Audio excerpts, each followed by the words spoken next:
என் பார்வையில் ரிஷப் பண்ட் ஒரு பிறவி தலைவன். எங்கள் டீமுக்காக குறைஞ்சது 14லேருந்து 15 வருஷம் ஆடுவார். அப்போது குறைஞ்சது எங்கள் கிட்ட 5 ஐபிஎல் கப்பாவது இருக்கும் அப்படின்னு சொல்கிறது நான் இல்லைங்க.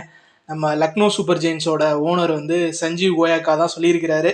ஸோ இதை கேட்கும் போதும் இல்லை இது உங்களுக்கு பார்க்கும்போதும் கண்டிப்பாக அது ஒரு நகைச்சுவையாக தான் இருக்கும். ஏன் அப்படின்னா இதே சஞ்சீவ் கோயாக்கா போன சீசன் லக்னோ சூப்பர் ஜெயின்ஸில் லோகேஷ் ராகுலை எப்படி நடத்துனாங்கன்னு உங்களுக்கு எல்லாருக்குமே பார்த்துருப்பீங்க.